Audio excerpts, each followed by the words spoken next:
అనేక సందర్భాలలో మాట్లాడిన నేతలకు మేలు చేస్తామని మరి మన ప్రభుత్వం వస్తూనే కాంగ్రెస్ లో వస్తూనే చేస్తామని చెప్పినాం.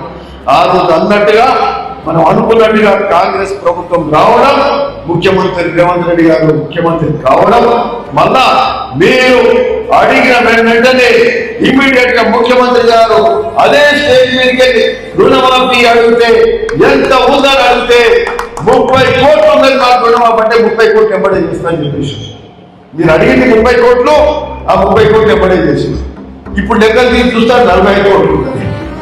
అంటే కుమార్ నాగేశ్వరరావు గారు మరి చేనేత మరి అగ్రికల్చర్ మినిస్టర్ వారికి కూడా చెప్పడం జరిగింది.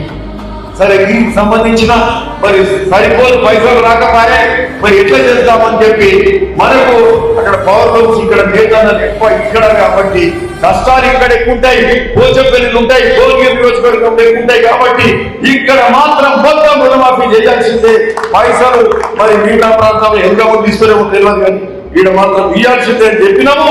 మరి అది కూడా ఒక 15 రోజుల కింద మాట్లాడినప్పుడు ఒకటే బ్యాంక్ క్లియరెన్స్ ఇచ్చింది ఎస్బీఐ, మిగతా ఇంకా 2 బ్యాంకులు క్లియర్ అయిపోయినా అన్ని బ్యాంకులు ఇచ్చినాకనే ఇస్తాం, కొందరికి వచ్చి కొందరికి రాకపోతే బాగుండదని చెప్పి ఆ రోజు మాట్లాడి ఆ తర్వాత డబ్బులు సరిపోవు అన్నప్పుడు లేదు మా పోచంపల్లికి మొత్తం పైసలు ఇవ్వాలి, భువనగిరి నియోజకవర్గం మొత్తం పైసలు ఇవ్వాల్సిందే అని చెప్పి ఎందుకంటే మొత్తం వాళ్ళు కష్టపడేది మరి మగ్గాల మీద వాళ్ళకున్న ఇబ్బంది ఎక్కడ రాష్ట్రంలో ఎక్కడ లేదు కాబట్టి వాళ్ళకి ఇవ్వాల్సిందని చెప్పి మంత్రి గారిని అడగడం, మంత్రి గారు సంబంధించడం, మనకు సంబంధించిన వచ్చిన 9 కోట్ల రూపాయలలో 7,70,00,000 ఒక్క భువనగిరి నియోజకవర్గానికి వచ్చినాయంటే చిన్న విషయం కాదని చెప్తున్నాం.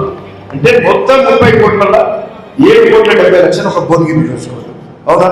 అంటే ఇది చిన్న విషయం కాదని చెప్పి అది ఎంతైనా కానీ మనకు మేజర్ వాటా అత్యధిక వాటా మనకే వచ్చిందని కూడా ఈ సందర్భంగా చెప్తున్నాం.